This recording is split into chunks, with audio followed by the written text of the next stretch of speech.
Hello everyone, welcome to my channel deposit area. यहाँ पर हम मैथमेटिक्स क्लास 8th का रैशनल नंबर पार्ट पढ़ रहे हैं, जिसके अंदर हमारा पार्ट नंबर 5 है आज। और इस पार्ट के अंदर हम जो है शेष बचा हुआ पिछले पार्ट का रैशनल नंबर की प्रॉपर्टी देखना है हमें एसोसिएट के लिए कि एसोसिएट रैशनल नंबर होता है या नहीं होता है, और होता है तो इसके अंदर एडिशन, सब्ट्रैक्शन, मल्टीपल और डिवीजन चार तरह की वेरिएशन होती हैं। चार वेरिएशन के अंदर किन किन के अंदर यह जो रैशनल नंबर होता है वह एसोसिएट होता है या नहीं होता है। इसलिए पिछले पार्ट में हमने बाकी ये सारे इंटीजर और होल नंबर्स के लिए इस प्रॉपर्टी को देख लिया था। तो चलिए इसे स्टार्ट करते हैं। यहाँ पर हमारा पार्ट नंबर 5 है। लोकेशन बता देता हूँ मैं आपको वीडियो की एक बार पुनः कि क्लास 8th मैथ्स पढ़ रहे हैं हम। रैशनल नंबर हमारा लेसन है जिसका पार्ट नंबर 5 है, और एनसीईआरटी हमारी बुक जो है वो इस लेक्चर का बेस है, जिसका पैराग्राफ 1.2.3 जो है यहाँ पर कंप्लीट करवाया जा रहा है। इस पैराग्राफ का कुछ पार्ट हमने पार्ट 4 के अंदर भी किया था, और कुछ बचा हुआ रैशनल नंबर का है जो इसके अंदर हम कर रहे हैं। तो हमें रैशनल नंबर के अंदर यह देखना है कि यह एसोसिएट करता है या नहीं करता है। तो हम यहाँ पर देखते हैं।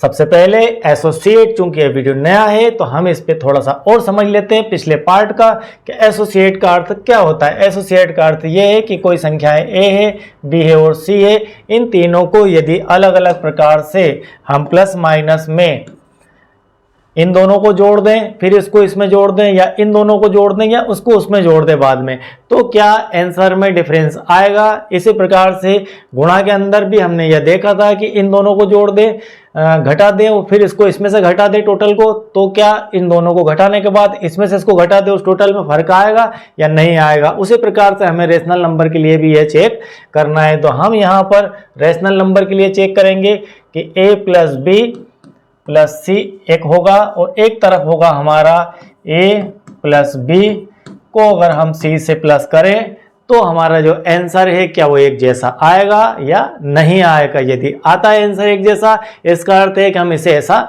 लिख सकते हैं।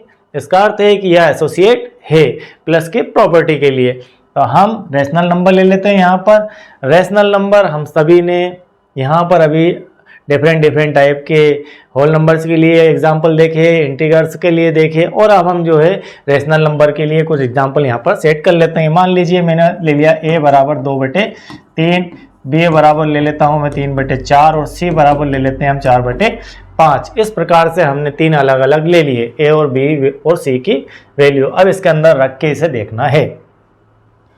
a की वैल्यू हमारे पास है 2/3। यह बहुत ही धैर्य से और आराम से करने वाली प्रक्रिया है। इसके अंदर गलती होने की संभावना 100% बनती है। b की वैल्यू 3/4 है और c की वैल्यू 4/5 है। और एक तरफ इसको सॉल्व कर लेते हैं। 2/3 को जोड़ना है 3/4 से, और फिर उसको जोड़ना है 4/5 से। अब हम इसे सॉल्व कर लेते हैं। 2/3 प्लस एलसीएम आ गया 4 और 5 का, 4 और 5 20, क्योंकि ये दोनों को प्राइम नंबर है एक दूसरे के, तो इनके अंदर कॉमन फैक्टर नहीं है एक के अलावा कुछ भी, तो इन दोनों का गुणा 20, 5 दिया 15 और 4 चुकू 16। यदि आपको एलसीएम नहीं आता है तो आप प्ले लिस्ट में जाके बिल्कुल एक बहुत ही बढ़िया क्लियर स्पेशल एचसीएफ और एलसीएम के लिए लेक्चर बना हुआ, आप उसे देखकर सीख सकते हैं। फिर यहाँ पर 4 तिया 12 एलसीएम, 4 तिया 4 दूना 8 और 3 तिया 9 प्लस 4/5, और यहाँ पर 2/3 प्लस यहाँ 15 और 16 होते हैं 31/20, और यहाँ पर होता है 8 और 9, 8 दूना 17/12 धन 4/5। इस प्रकार से आप इसे ऑल हल कर सकते हैं। आपका नेक्स्ट एलसीएम यहाँ पर आ जाएगा 20 और 3 का एलसीएम हो गया 60, 20 तिया 60। यहाँ पर अपना एलसीएम 60 आ चुका है। 20 तिया 60, 3 का भाग लगाया, 20 दूना 40 यहाँ पर, और 31 तिया यहाँ पर 93 हो जाता है। इन दोनों को जोड़ देंगे हम, तो ये 93, ये हो जाएगा 133 133/60, यह आपका एक तरफ का आंसर आ चुका है। अब नेक्स्ट टाइप तरफ चलते हैं हम। तो यहाँ पर 12 और 5 का गुणा, 12 और 5 का गुणा, 12 पंजे 60 और 17 पंजे 85 प्लस 12 चौको 48, इन दोनों को जोड़ते हैं।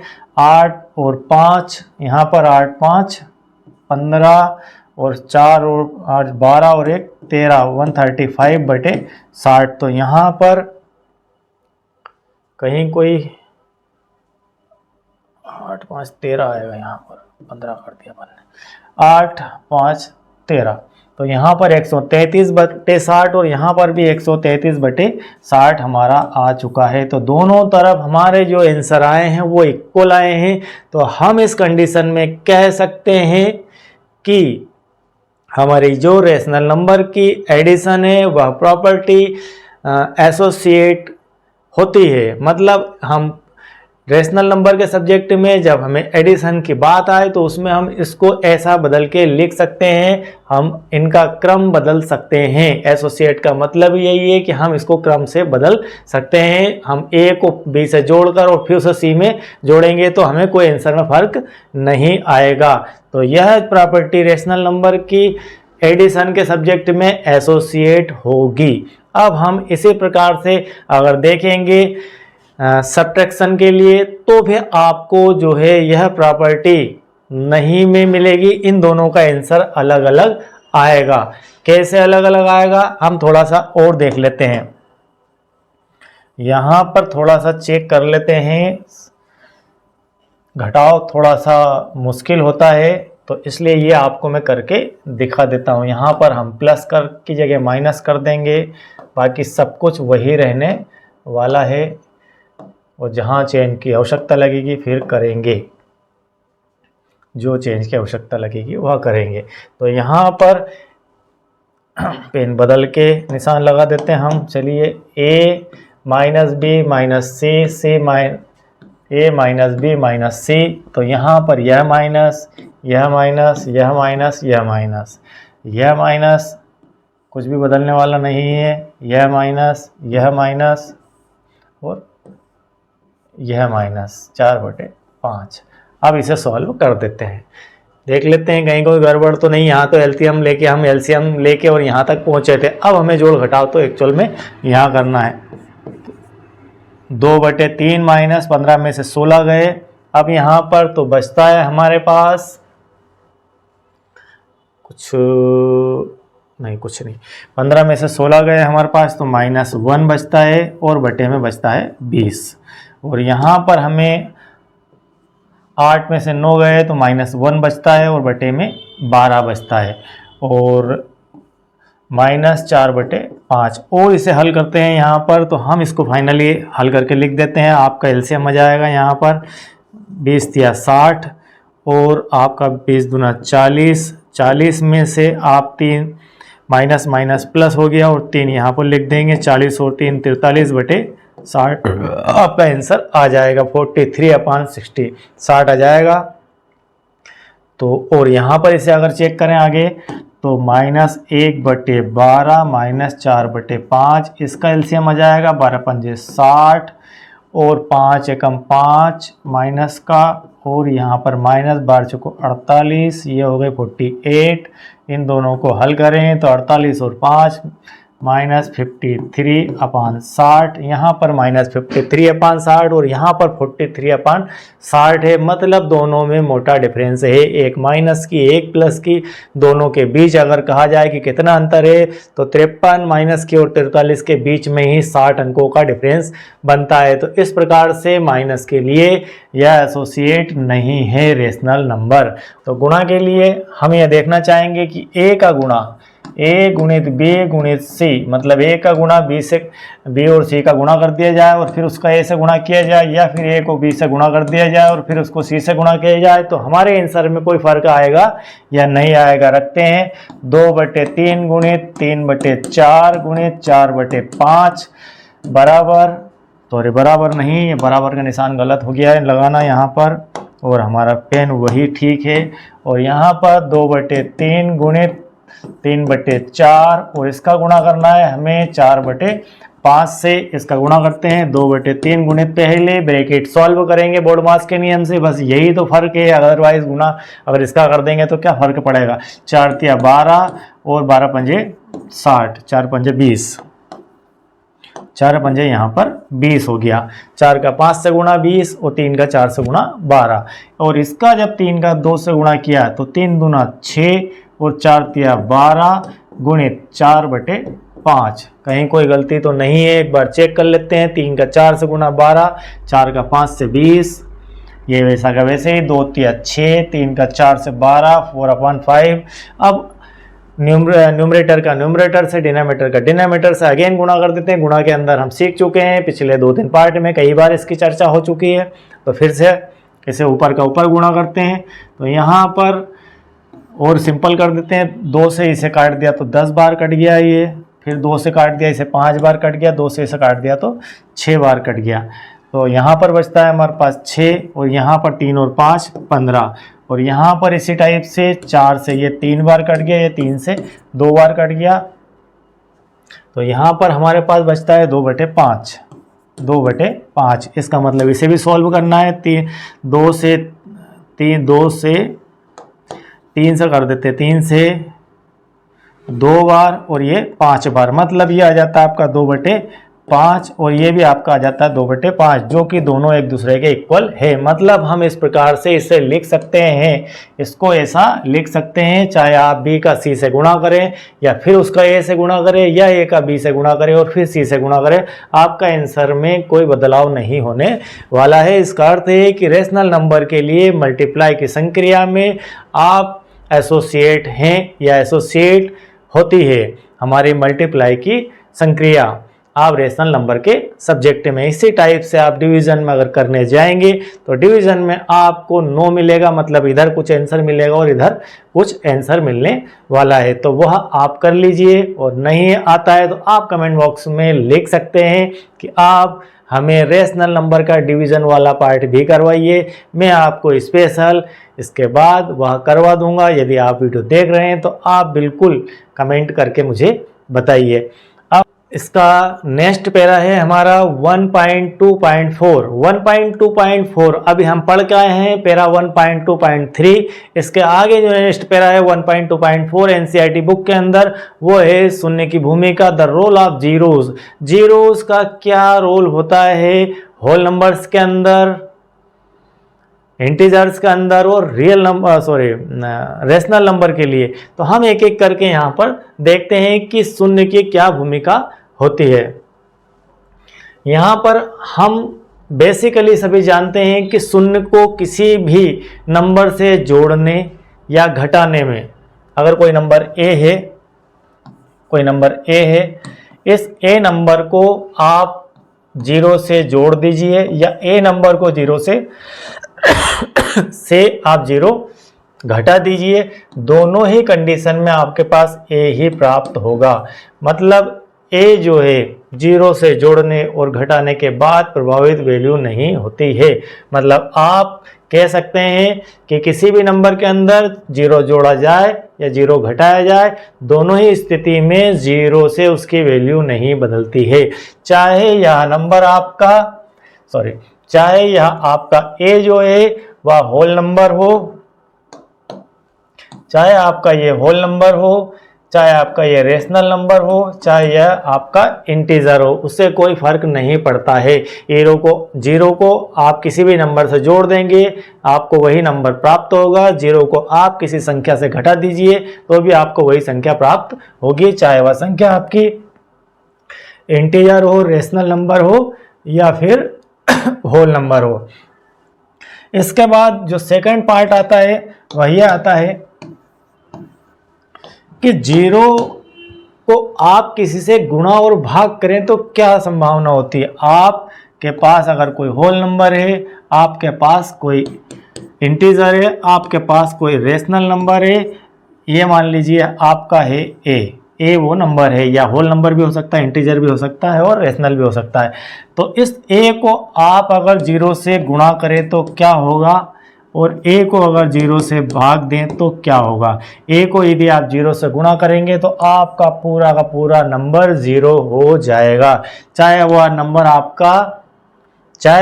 आपका होल नंबर हो, चाहे वह आपका नंबर इंटीजर हो, चाहे वह नंबर आपका रेशनल नंबर हो।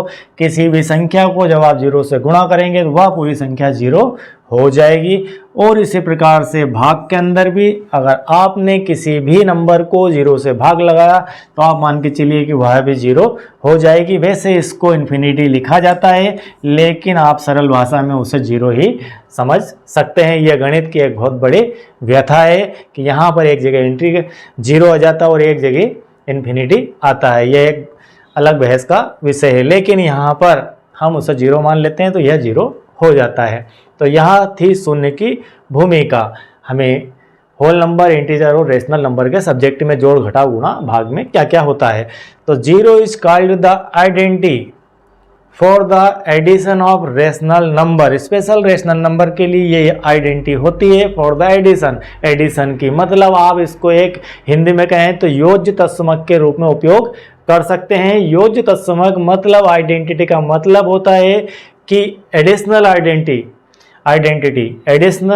एडिशन का मतलब होता है कि जोड़ के लिए, ये जोड़ के लिए हमारी आइडेंटिटी है। मतलब इसको अगर जोड़ने से, किसी भी संख्या को जोड़ने से कोई फर्क उसके ऊपर नहीं पड़ता है तो हम उसे एडिशनल आइडेंटिटी कहते हैं। तो यह 0 एक ऐसी संख्या है जिसे किसी भी संख्या में जोड़ने या घटाने से उसके ऊपर कोई फर्क नहीं पड़ता है, तो हम इसे स्पेशल जोड़ के लिए ही रखेंगे। अभी मैंने ये 3 चीज़ें आपको एडिशनल जोड़ 0 के सब्जेक्ट में बता दी है कि 0 की क्या क्या इनके अंदर भूमिकाएं होती है। तो हम यहाँ पर इसे एडिशनल के लिए रखेंगे, एडिशन के लिए रखेंगे आइडेंटिटी को कि यह एक योज्य तत्समक होती है। इन तीनों नंबर्स में या किसी भी नंबर के अंदर हम अगर 0 को जोड़ते हैं या घटाते हैं तो उसके अंदर कोई इफेक्ट नहीं पड़ता है, इसीलिए हम इसको called the identity for the addition कहेंगे ऑफ रेशनल नंबर। और इन नंबर्स के लिए भी, बाकी नंबर्स के लिए भी ये फॉलो होता है रूल। तो अब हम देख लेते हैं 1 की भूमिका क्या है, एक क्या होता है और एक को किस किस प्रकार से हम जो है गणित की भाषा में यूज़ कर सकते हैं, और एक कहाँ कहाँ होता है। और एक जो है सर्वव्यापी है। अगर हम कहें कि एक जो अंक है वो सर्वव्यापी यूनिवर्सल अंक है, ये सब जगह होता है। हम पहले काम की बात कर लेते हैं, 1 की बात कर रहे हैं हम। तो 1 अगर मान लीजिए आप किसी होल नंबर में 1 का गुणा करें तो क्या प्राप्त होगा, आपको वही होल नंबर प्राप्त हो जाएगा। तो यहाँ होल नंबर, इंटीजर हो या फिर रेशनल नंबर, आपको तीनों ही सब्जेक्ट में वही मिलने वाला है। मतलब आप कोई a है उसका गुणा 1 से करेंगे तो आपको a ही मिल जाएगा, इसकी वैल्यू में कोई बदलाव नहीं होगा। a को अगर भाग लगाएंगे 1 से तो आपको a ही मिल जाएगा, इसकी वैल्यू में कोई बदलाव नहीं होगा। तो हम यहाँ पर कह सकते हैं कि जब किसी भी इंटीजर का, किसी भी होल नंबर का, किसी भी रेशनल नंबर का 1 से गुणा करें तो वही रेशनल नंबर, वही होल नंबर और वही इंटीजर प्राप्त होता है। तो यहाँ पर जो 1 हुआ वह गुणा करने के बाद उसकी वैल्यू नहीं बदलता है। जिस प्रकार से हमने देखा था कि 0 उसकी वैल्यू चेंज नहीं करता है, तो उसे हमने कहा था कि योज्य तत्समक। इसी प्रकार से यह गुणा के लिए होता है, तो ये मल्टीप्लाई का आइडेंटिटी है, मतलब गुणात्मक तत्समक ये कहलाता है। तो यहाँ पर 1 से गुणा करने पर कोई इफेक्ट नहीं आता है, इसलिए इसे हम गुणात्मक तत्समक कहते हैं।